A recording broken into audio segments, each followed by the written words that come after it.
Assalamualaikum warahmatullahi wabarakatuh. Waalaikumsalam. Alhamdulillah. Alhamdulillahil azizil ghaffar.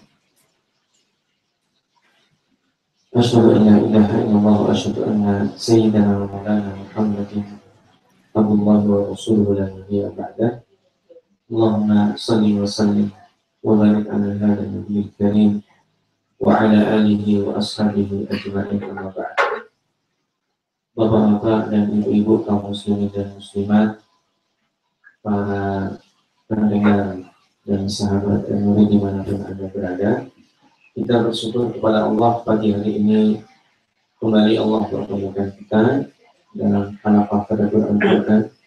Kita berharap dan berdoa mudah-mudahan dengan menghidupkan kita Al-Quran ini kita mendapatkan kemuliaan dan keberkahan dari Allah Subhanahu wa taala, dan untuk selanjutnya nilai-nilai Al-Quran yang kita pelajari ini bisa kita terapkan sehingga apa yang kita impikan dan kita cita-citakan membangun peradaban untuk memimpin dan memanfaatkan potensi yang Allah berikan ini benar-benar betul bermanfaat bagi masyarakat yang ada di sekitar kita. Allahumma amin. Kita masih melanjutkan kisah tentang Maryam dan Isa alaihissalam. Kita kemarin sudah sampai di ayat 45. Bismillah ta'ala, pada hari ini kita akan tadabburi ayat ke-46 dan insya Allah sampai 53. Sebagai flashback kita ceritakan bahwa setelah Maryam mendapatkan berita, Maryam ini yang merupakan kelanjutan dari kisah masa kecilnya, Allah kisahkan di sini ketika dewasa. Maryam mendapatkan amanah dari Allah Subhanahu wa taala berupa keturunan. Cuman yang menjadi menarik di sini adalah Maryam harus menanggung beban yang cukup berat karena Maryam akan hamil tapi tanpa didahului menikah dengan seorang laki-laki. Itu mungkin yang akan menjadi berat. Yang kedua, dalam kaidah hal-hal yang aneh di dalam Al-Quran atau yang khariqul adat, yang tidak lazim, jika ada disebut nama maka biasanya tidak akan terulang lagi. Itu menurut sebagian pakar mengatakan bahwa ketika kejadian aneh yang disebut namanya di dalam Al-Quran tidak akan terulang lagi. Di antaranya adalah Maryam. Jadi nanti jika ada seorang perempuan dia mengaku mengalami hal yang sama seperti Maryam, maka itu hampir bisa dipastikan perempuan tersebut berdusta atau hal-hal lain. Tapi kalau seandainya kita nanti suatu ketika ada orang yang dia mengaku dan bisa dibuktikan dia sudah tidur 300 tahun, bisa jadi benar karena dalam Al-Quran kisahnya ada, tetapi tidak menyebut namanya. Nah, kita konsentrasi ke hal ketika Maryam sudah diberikan kabar gembira berupa kalimatun minallah yang merupakan Isa. Isa di sini kemarin disebut dengan Al-Masih. Al-Masih itu ada dua konotasi yang positif dan negatif. Ya, Al-Masih itu juga untuk Isa, Al-Masih juga disebut untuk Dajjal. Nah, Al-Masih yang Isa Ibnu Maryam ini kemarin memiliki dua sifat yang kita bahas, wajihan fid dunya wal akhirah, yaitu orang yang mulia dan terpandang baik di dunia maupun nanti di akhirat menonjol, dan termasuk orang-orang yang muqarrabin. Muqarrabin ini secara lafaz dia orang-orang yang Allah yang menghendaki dia dekat, bukan orang yang menjilat. Tetapi kedekatan ini betul-betul yang Allah akui, bukan sepihak diakui oleh Nabi Isa alaihissalam. Nah, kelebihan beliau berikutnya dijelaskan di ayat 46. A'udzu billahi minasyaitonir rajim. Wa yukallimun nasa fil mahdi wa kahlan wa minas shalihin. Dan Nabi Musa ini bisa berbicara dengan manusia baik pada saat beliau masih dalam ayunan, dalam belayan seorang ibu, atau ketika nanti dewasa, dan yang berikutnya adalah termasuk orang-orang yang saleh. Nah, ini yang menarik adalah kenapa Allah Subhanahu wa taala perlu menyebut wakahlan.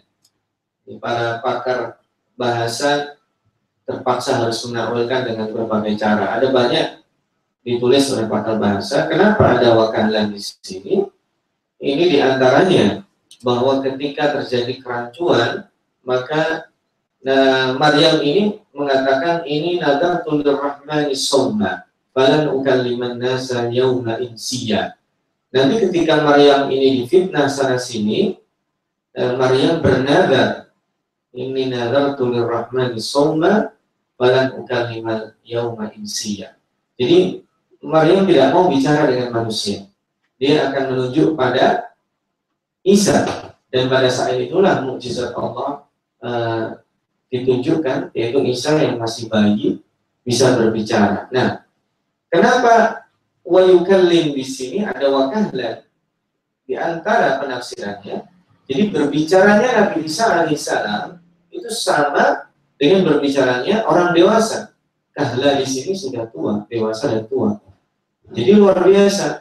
Kayak kita sekarang kalau ada anak TK, nggak usah anak kecil, dia ngomong kayak orang usia 50 tahun, itu kita heran. Apalagi ini Nabi Isa fil mahdi, dalam ayunan, dalam belayan ibunya, bisa ngomong kayak ngomongnya orang sudah 40-50 tahun, bukan sekedar kayak orang 7 tahun, 8 tahun. Baru lahir langsung bisa ngomong kayak orang 9 tahun, itu udah hebat. Tetapi di sini wawu di sini disebut dengan wawul jam'i. Jadi sebagaimana bisa ngomong fil mahdi, Nabi Musa juga bisa ngomong fil kuhulati. Jadi perbedaan ngomongnya Nabi Isa alaihissalam yang baru saja lahir dengan orang usia 40-50 tahun tipis. Jadi kalau Nabi Isa ngomong, oh berarti itu suaranya, ini disebut soalan lagi, suaranya suara anak-anak atau suara orang dewasa? Nah disitu dibahas juga. Jadi kita nggak penting lah terlalu detail membahas itu. Ini suaranya suara anak kecil atau suara orang dewasa, itu ada yang mengatakan yang penting sama tapi yang rasional sama kualitasnya. Walaupun suara itu teknis, beda dan tidak terlalu penting. Itu yang pertama. Yang kedua, bahwa wakahlan, perkataan Allah Subhanahu wa taala dengan menyebutkan kedewasaannya Nabi Musa nanti, ini juga termasuk mubasyirat, termasuk pendekatan kalau zaman sekarang disebut pendekatan futuristik, bahwa Nabi Isa alaihissalam itu akan sampai pada usia tua. Ini kalau pendekatan ke Nabi Isa. Kalau yang pertama tadi pendekatannya kepada orang lain, dia bisa berbicara pada waktu kecil sama dengan berbicaranya orang pada waktu dewasa, sama. Yang kedua pendekatannya juga masuk akal, bahwa Nabi Isa alaihissalam itu ketika bisa ngomong pada waktu muda, Al-Quran pada waktu bayi, maka Nabi Isa alaihissalam itu juga nanti sampai pada usia tua. Ini juga sekaligus seperti jaminan bahwa Nabi Isa alaihissalam itu tidak akan mati sebelum tua. Maksudnya sebelum tua itu sebelum dewasa, bulan di sini. Karena Nabi Isa alaihissalam ketika diangkat ke langit juga nggak tua-tua banget, gitu.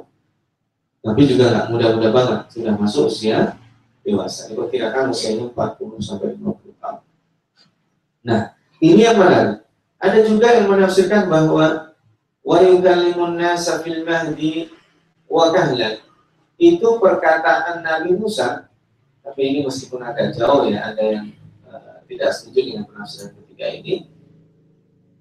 Manusia yang diajak bicara oleh Nabi Isa alaihissalam itu bisa memahami semua. Jadi kalau kita bicara nih, orang-orang usia 50-60 tahun paham, itu usia 5 tahun belum tentu paham apa-apa. Ya kan? Tapi Nabi Isa alaihissalam begitu ngomong, maka anak-anak dari anak-anak sampai orang yang paling tua paham. Dari orang yang biasa nonton sinetron sampai nggak kenal TV, paham. Kalau sekarang kan kita anak-anak ngomong, ini bahasa apa yang nggak tahu. Ternyata bahasa korban bahasa sinetron, korban bahasa media sosial, korban bahasa dan sebagainya. Jadi seolah-olah ada gap antar generasi dan antar kebiasaan yang dilakukan manusia. Tapi dengan penegasan Allah, wa yukallimun nasa fil mahdi wa kahlan. Kemampuan Nabi Isa alaihissalam itu juga sampai nanti ketika dewasa bisa berbicara kepada semua jenis kalangan manusia. Kalau Nabi Sulaiman alaihissalam itu lebih luas lagi, dia bicara sama jin bisa, manusia bisa, sama semut bisa, sama burung bisa, sama gajah bisa.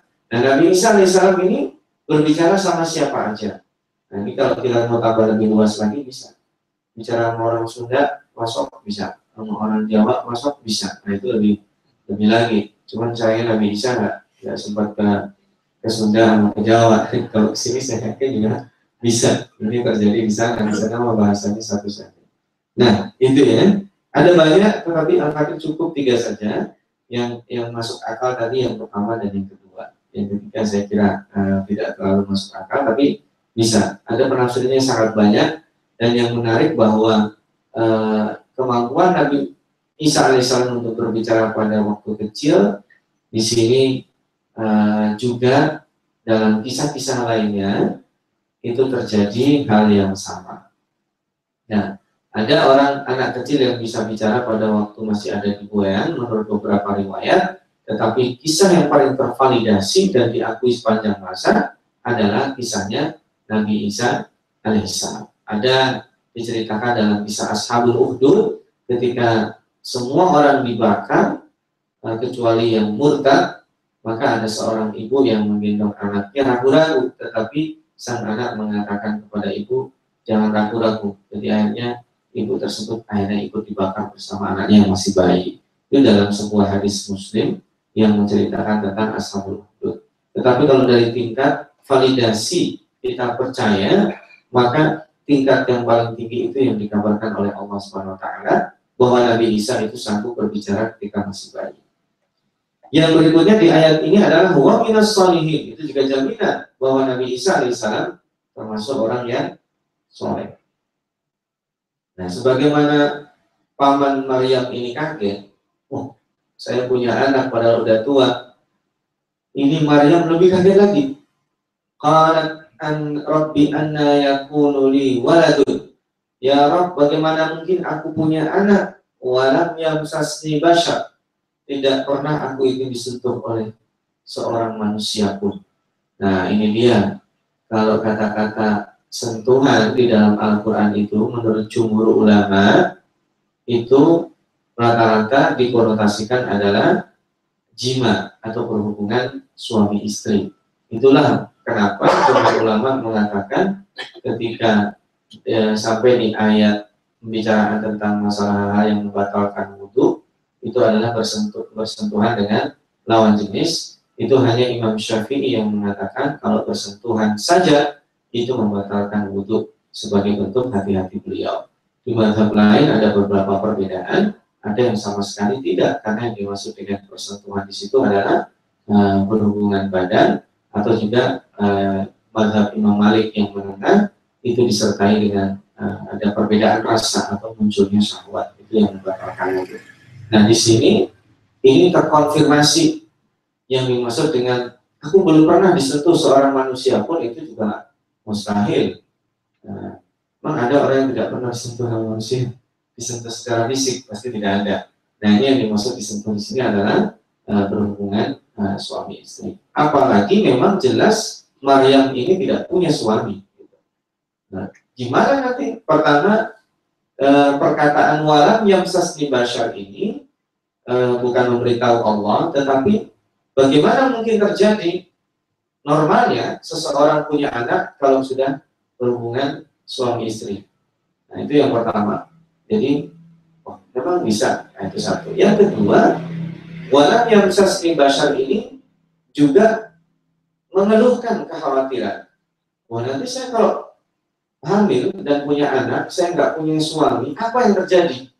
Jadi ini berbentuk keluhan yang meskipun keluhan itu tingkatannya macam-macam, ada yang tidak diperbolehkan di dalam seperti halnya ibunya ketika mengatakan ini wada'tuha unsa, itu ada yang mengatakan lit tahassur. Tahassur itu mengeluh kok yang lahir perempuan, tetapi jumhur ulama oh tidak, itu ibunya Maryam ketika tahu bahwa yang terlahir perempuan, dia bukan mengeluh, hanya bingung bagaimana cara mempraktekkan apa yang pernah dia nadarkan, bahwa anak yang terlahir itu ternyata perempuan. Karena bayangannya kalau anak yang terlahir itu laki-laki, dia nadarkan, dia akan khidmatkan kepada Baitul Maqdis. Ternyata perempuan, itu bukan bentuk keluhan, tetapi bentuk gimana caranya ini yang lahir perempuan, padahal saya sudah niatkan seperti itu. Nah, di sini dua hal itu bisa kita tafsirkan, tetapi langsung dijawab oleh Allah melalui malaikatnya.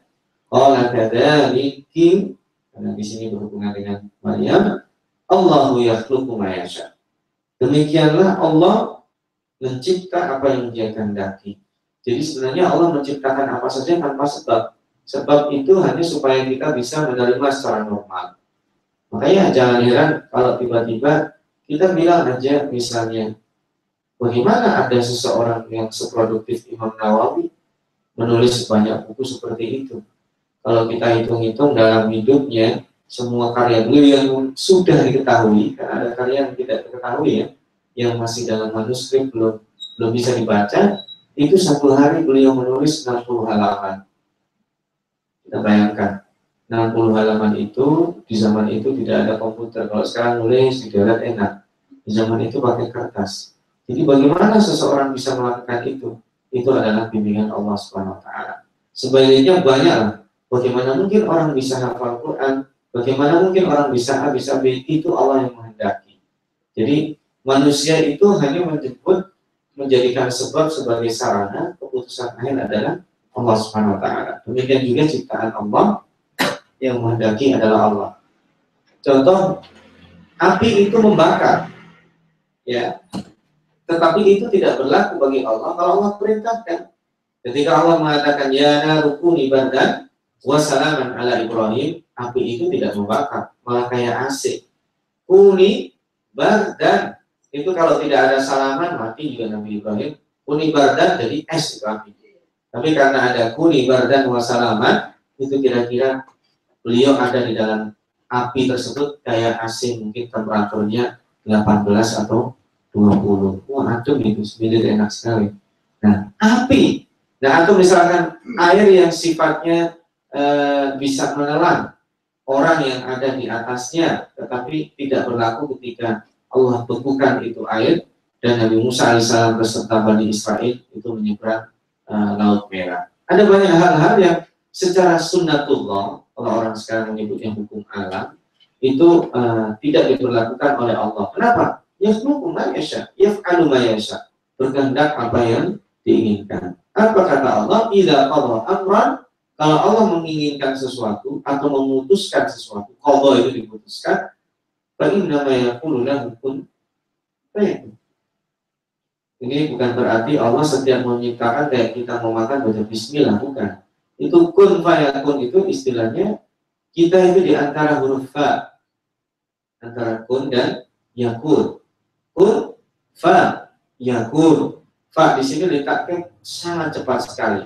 Dan kalau kita misalkan saya mau beli laptop, nah itu nggak bisa fayakun, nunggu gajinya berapa bulan dipotong, ya kan? Saya mau bangun rumah, misalnya KPR kredit dulu, jadi pemilik penuh setelah 15 tahun yang akan datang. Itu fa yang kita prosesnya panjang. Nah, ada orang menanyakan, nah itu ada juga yang prosesnya panjang. Kita lahir dari rahim ibu kita itu kan prosesnya 9 bulan. Nggak bisa dong dikatakan kun fayakun. Tetap karena Allah SWT fa di situ supaya menunjukkan kekuasaan Allah. Dalam proses 9 bulan itu seorang tenaga medis kalau meneliti, Masya Allah, bagaimana mungkin Allah menciptakan dari setetes air mani yang membuai sel telur itu nanti ada kuku. Mana buatnya, dari apa itu kuku? Nanti ada rambut. Orang lahir itu kan rambut tidak dipasang setelah keluar baru ditempelin rambutnya kan? Dari dalam sudah ada itu rambutnya.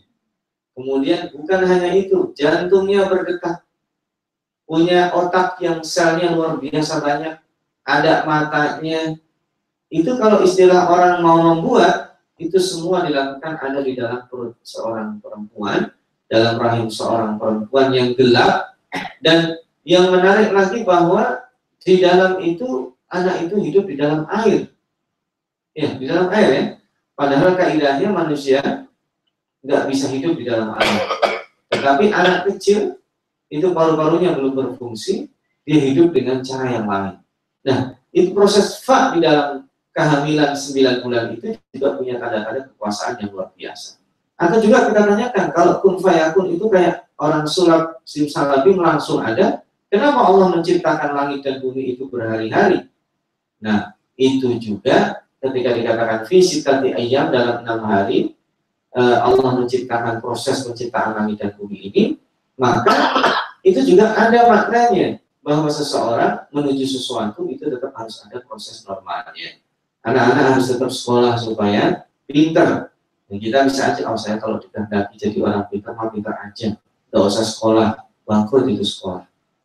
Dan tidak ada orang yang mau menuntut ilmu. Nah ini lain babnya, maka kun fayakun fa di situ betul-betul untuk menunjukkan kekuasaan. Nah kembali ke kisah Nabi Isa alaihissalam, Allah berikan ciri-ciri berikutnya, satu keistimewaan, wa yu'allimuhul kitaba wal hikmah wat taurat wal injil. Allah ajarkan kepada Nabi Isa kitab suci sebagaimana nabi-nabi yang lain. Allah beri, dia akan beri. Wal hikmah, hikmah di sini adalah hukum ya, halal dan haram, adat-adat yang nanti dijelaskan juga. Atau dikatakan Alkitab wal hikmah itu terjemahannya adalah At-Taurat wal Injil. Jadi Allah ajarkan kitab yang sekarang diberikan kepadanya, juga kitab suci sebelumnya yang merupakan kitab sucinya Bani Israel ketika diturunkan kepada Nabi Musa alaihissalam. Nah, sebagian ada yang dianulir, sebagian besar masih ditetapkan. Ini ya. Nah, yang menarik adalah ayat 49. Di sini ada mukjizat. Karena Nabi Isa alaihissalam itu hidup di masa kejayaan orang-orang ini menyukai medis, maka mukjizat Nabi Isa alaihissalam secara fisik faktualnya adalah kemampuan medis. Jadi mukjizat itu menyesuaikan zamannya secara fisik, tetapi mukjizat Nabi Muhammad SAW itu berlaku sampai hari kiamat. Kalau mukjizat para nabi ini tidak bisa diketahui kecuali oleh orang yang hadir di saat itu. Kalau Nabi Muhammad, mukjizat Al-Quran itu bisa diketahui sampai sekarang. Dimensinya banyak. Ada dimensi lafaznya, pilihan kata, diksi, ada dimensi tasyriknya, bagaimana hukum-hukum Allah bertahap dan sebagainya. Ada dimensi visualisasi, ada dimensi kegaiban, dan dimensi-dimensi yang lainnya, atau disebut dengan dimensi sains dan ilmu pengetahuan. Tetapi di sini yang menarik adalah beliau memulainya wa rasulan, utusan Allah untuk Bani Israel. Wa rasulan ila Bani Israel anni qad ji'tukum bi ayatin min rabbikum. Para pendengar dan sahabat El-Nuri dimanapun Anda berada, Bapak dan Ibu-ibu, kaum muslimin dan muslimat, wa rasulan ini menegaskan bahwa beliau ini utusan Allah. Maka nanti sesuatu yang datang setelah itu adalah bi ayatin min rabbikum. Jadi utusan itu, setiap utusan Allah dibekali dengan tanda-tanda kekuasaan Allah.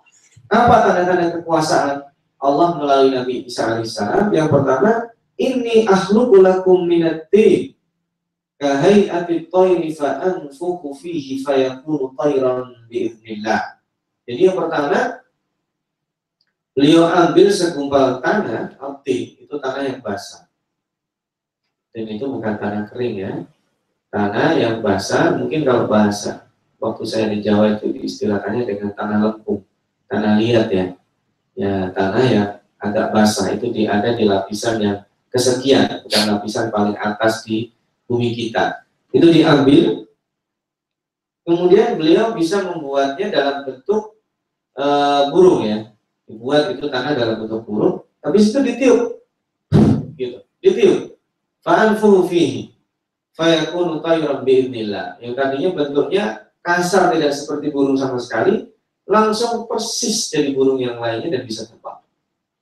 Nah ini orang yang tahu secara medis atau tahu kemampuan, oh ini bukan sulap ini, dia akan beriman. Tetapi orang yang hatinya tertutup, nah ini sama dengan yang tuh. Tidak. Nah, tapi ada keistimewaan lain. Wa ubrihul akmah, bisa mengobati. Akmah itu bukan akmah saja, buta dari sejak kecil.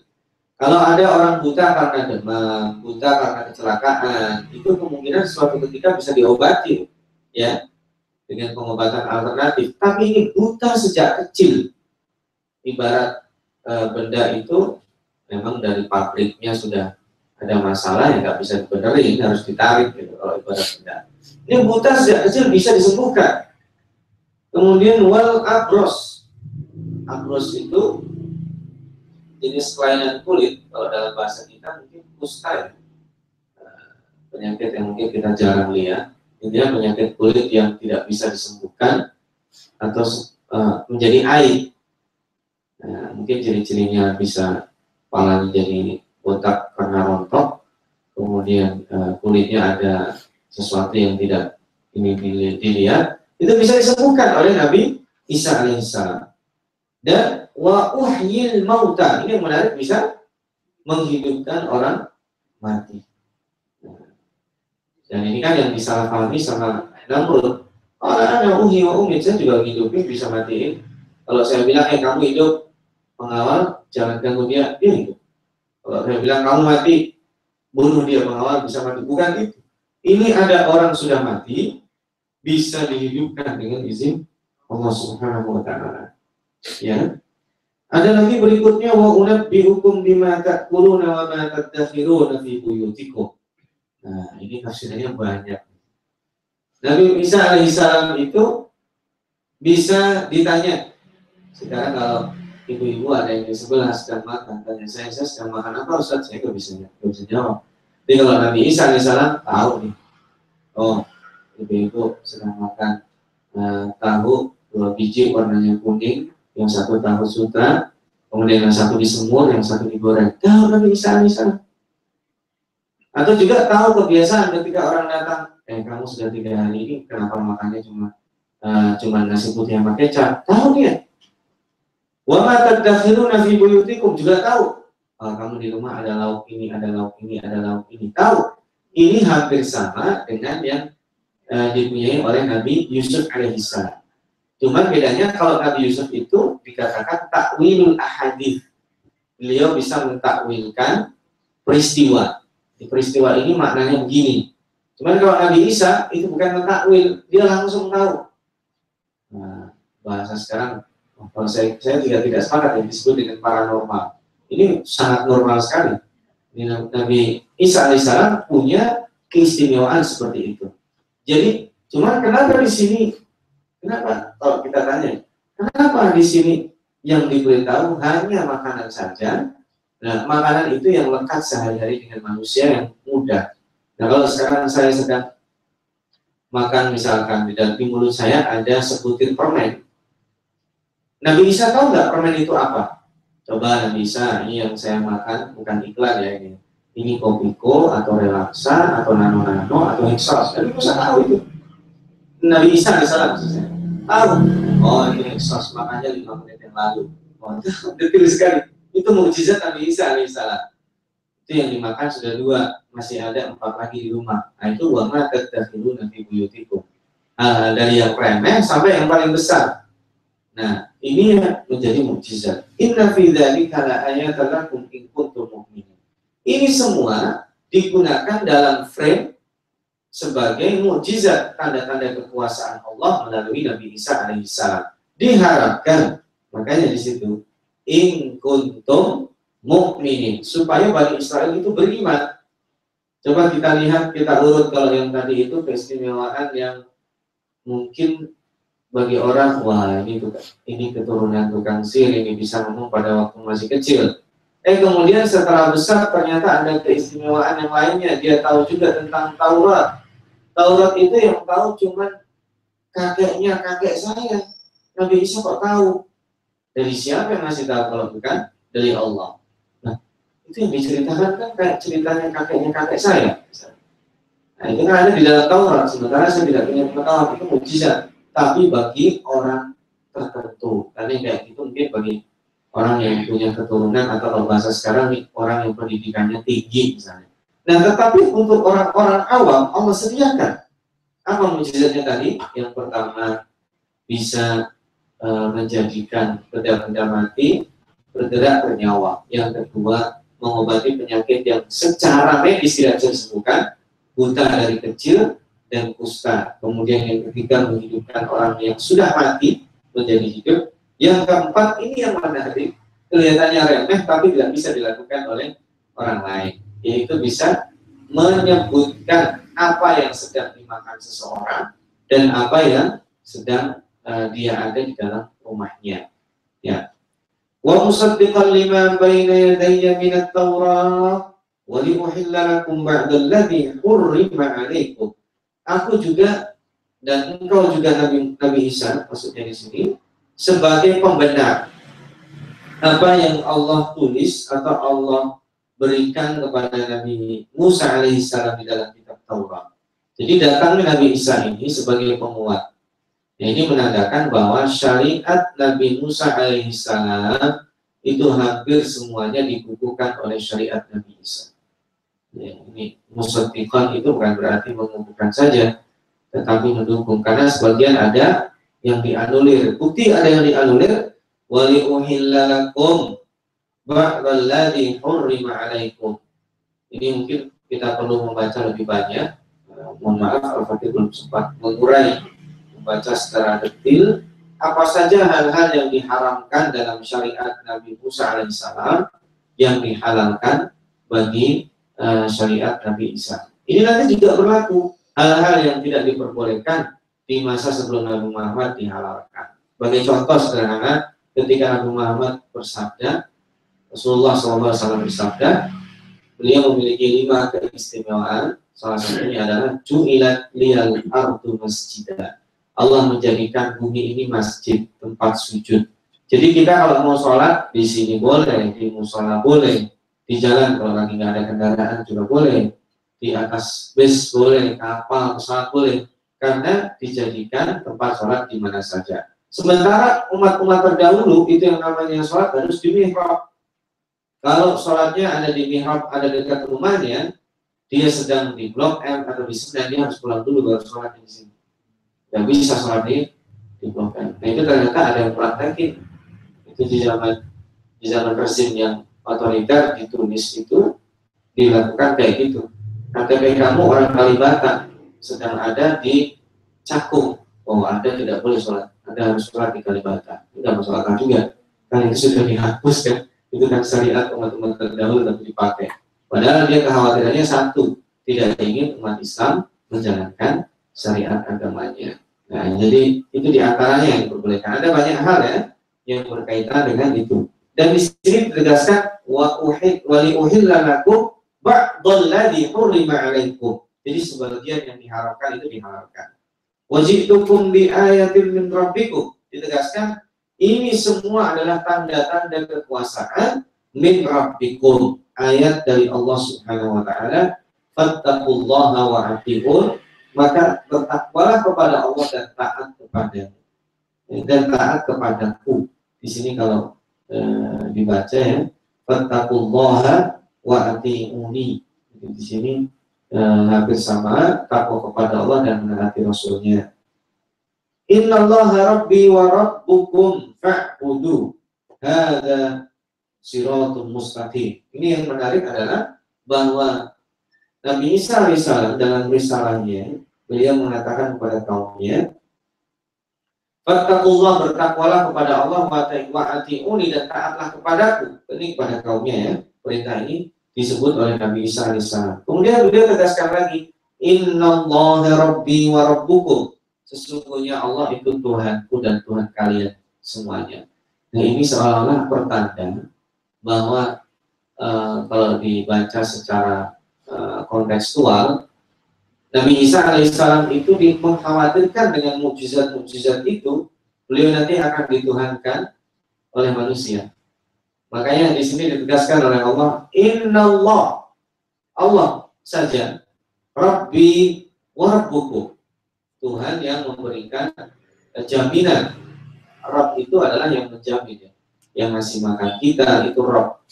Yang ngasih kelayakan hidup itu Rabb. Kalau ilah itu yang disembah. Maka tauhid rububiyah itu kita yakin apa yang kita dapat itu dari Allah. Saya bisa seperti ini, Allah. Kita hari ini dapat makanan, Allah. Hari ini dapat nikmat anaknya lahir, siapa yang beri? Allah. Itu disebut dengan tauhid rububiyah. Kalau tauhid uluhiyah itu penyembahan kita dari manusia kepada Tuhan. Tauhid rububiyah itu dari Allah, dari Tuhan kita kepada kita. Fa'buduh, maka konsekuensinya apa? Fa'buduh, sembahlah hanya Dia. Hadza siratul mustaqim, inilah jalan lurus yang jelas. Nah, siratul mustaqim ini kalau dibicarakan di bapaknya, kita membaca Al-Fatihah kan ada ya, ihdinas siratal mustaqim. Apa makna siratal mustaqim? Itu dijelaskan dalam Al-Fatihah, siratal ladzina an'amta 'alaihim ghairil maghdubi 'alaihim waladdallin. Yaitu jalan orang-orang yang kau beri nikmat, itu tidak titik. Siratal mustaqim itu kalau bahasa kita, tunjukkanlah kami kayak kalau kami naik jalan tol, tidak titik, harus ada terusannya. Jalan tol ketika tidak macet, nah harus jelas. Tidak semua jalan tol nggak macet. Nah itu sama, siratal ladzina an'amta 'alaihim, nikmat itu tidak menjadi musibah. Maka siratal mustaqim itu adalah jalan lurus yang sambungannya bisa hanya langsung masuk surga, tidak ada mampir-mampirnya atau tidak ada macetnya tadi itu. Itu gampangnya ya, karena ada siratul mustaqim itu cara gampang kalau Anda ingin selamat, taat kepadaku, bertakwa kepada Allah.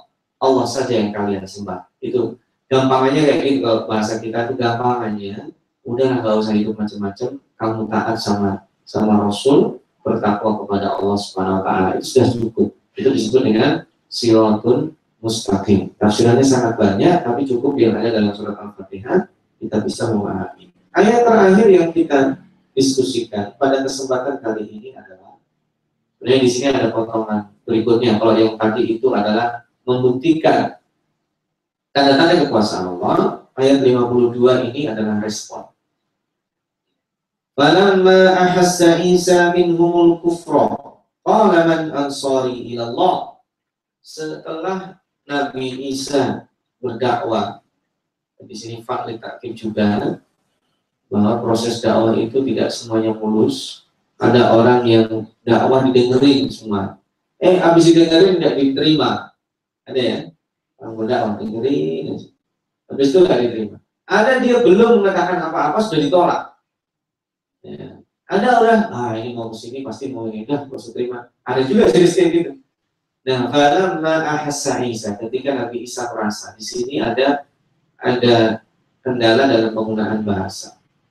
Kenapa di sini bahasanya ahassa? Ahassa itu itulah keterbatasan bahasa Indonesia kita ya. Ahassa dengan yash'ur itu, yash'ur dengan harus merasakan, itu beda. Kalau ahassa itu dengan ihsan, itu dengan indra kita itu kan ada berapa? Ada 5 ya. Indra ke-6 itu punyanya paranormal. Ada 5 indra penglihatan, indra pendengaran, nanti ada untuk indra pengacak ya, dan sebagainya. Ada 5. Nah, ini masuk yang mana kalau ditanyakan coba? Walamma ahassa, masuk yang mana Bapak dan Ibu? Nggak masuk kan? Ahassa itu nggak bisa dengan dilihat, nggak bisa dengan didengar, tidak bisa apalagi dikecap dengan lidah, apalagi diraba dengan tangan, nggak bisa. Maka di sini ada yang ini berarti termasuk harus ditakwil. Dan yang berikutnya minhumul kufra, kekafiran itu juga nggak bisa dengan perasaan, nggak boleh. Menurut saya ini saya rasa Bapak A ini sudah kafir. Boleh nggak kayak gitu? Nggak boleh. Menentukan seseorang itu kafir itu lebih berat. Orang ini murtad. Wah, itu harus bukan macam-macam. Apa? Saya rasa dia nggak boleh. Harus jelas dalilnya bahwa seseorang itu murtad atau kafir karena apa? Karena dia konsekuensinya berat. Sama. jangankan dalam murtad atau kafir, seseorang berzina itu juga syaratnya tidak ringan.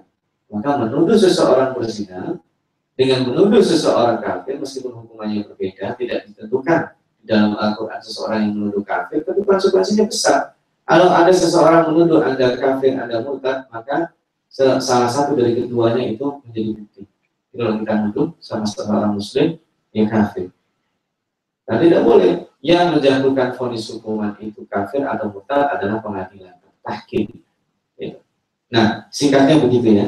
Yang kedua, bahwa ini ahassa menandakan bahwa Nabi Isa AS punya mukjizat berikutnya. Apa mukjizat berikutnya? Nabi Isa AS bisa merasakan ini udah pembangkangan banyak terjadi. Ini juga mukjizat, meskipun mukjizat negatif. Atau kalau bagi kita, sebagian orang mungkin diberikan kelebihan bisa merasakan sesuatu yang positif, bisa merasakan sesuatu yang negatif. Itu bagi kita mungkin sebagian ada yang mendapat, tapi tidak seperti yang Nabi Isa AS. Penafsirannya kira-kira seperti itu. Beliau setelah melihat respon atau melihat ciri-cirinya, ini saya berdakwah bukan hanya sekedar not responding, tetapi responnya negatif. Ini merasakan bahwa berarti yang kafir itu menjadi dominan. Beliau langsung, mana ansori Allah, siapa yang menjadi, kalau bahasa kita, pasukan berani mati saya. Bahasa kita, man ansori Allah, itu yang mau menjadi penolongku menuju Allah. Qala al-hawari, hawariyun itu adalah para penopangnya.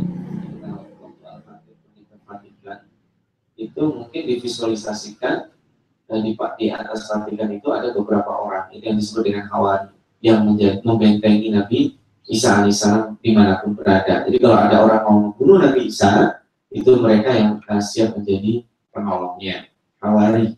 Nahnu ansarullah. Kita di sini adalah penolong Allah. Maksudnya penolong Allah itu kami yang akan mengamankan dakwah Anda. Amanna billah. Pertama syaratnya, kalau syarat jadi pas pampresnya, kami percaya kepada kualitas Anda. Ya gitu.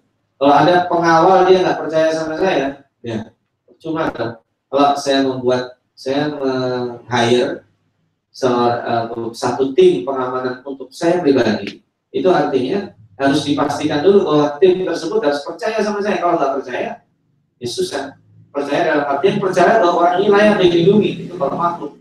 Kalau di sini adalah utusan Allah, amanna billah, kami percaya kepada Anda adalah utusan Allah. Syarat pertama, wasyhad, dan saksikan, wahai Nabi Allah, bahwa kami semua yang menjadi hawari di sini, yang menjadi ansarullah, bi anna muslimun.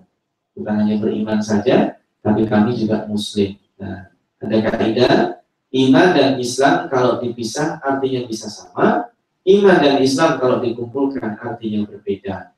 Iman itu dimensinya adalah dimensi spiritual, keimanan terhadap dalam dada kita, maka Islam di situ dimensinya adalah dimensi pembuktian, manifestasinya. Anda beriman, buktinya apa? Saya sholat, nah itu Islam. Saya puasa, saya zakat, saya naik haji, berbuat baik kepada tetangga, kepada tamu, kepada yang lainnya, itu Islam. Tapi iman bahwa Anda beriman, itu adalah ruh atau spirit yang menggerakkannya. Ini sementara yang bisa kita dadahului dalam waktu yang ada.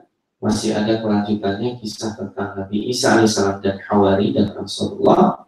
Bapak dan ibu-ibu, kaum muslimin dan muslimat, para pemirsa dan pendengar sahabat yang nuri dimanapun Anda berada, mudah-mudahan kajian kita tentang Nabi Isa yang merupakan tanda-tanda kekuasaan Allah, mukjizat ini tidak menjadikan gap kita, karena itu kan Nabi Isa, sementara saya manusia biasa. Tanda-tanda kekuasaan Allah itu tidak dikhususkan untuk para nabinya.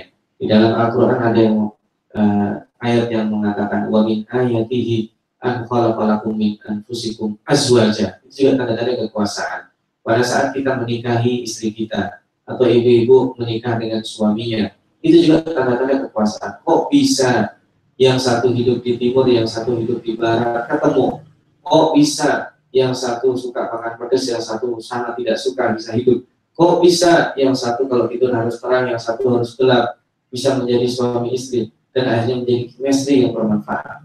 Chemistry yang bermanfaat ini siapa yang menjadikan? Itu adalah tanda-tanda kekuasaan Allah SWT. Jadi kalau kita sekarang berniat ingin menjadi tanda-tanda kekuasaan Allah, itu bisa. Syaratnya apa? Fattaqullaha wa ati'uni tadi itu. Bertakwa kepada Allah, beribadah hanya kepada Allah, maka kita akan mendapatkan tanda kekuasaan Allah, bukan untuk kita jadikan kebanggaan, tetapi dengan sendirinya Allah jadikan kita bukti kekuasaan Allah yang tidak bisa dibantah oleh orang lain. Ini sementara yang bisa saya sampaikan. Wallahu a'lam bishawab. Mudah-mudahan bermanfaat dan bisa kita lanjutkan dalam sesi dialog. Jazakumullahu khairan. Aqulu qawli hadza. Ja'alana Allah wa iyyakum minal ladzina yastami'una al-qawla fayattabi'una ahsana. Wassalamualaikum warahmatullahi wabarakatuh. Waalaikumsalam.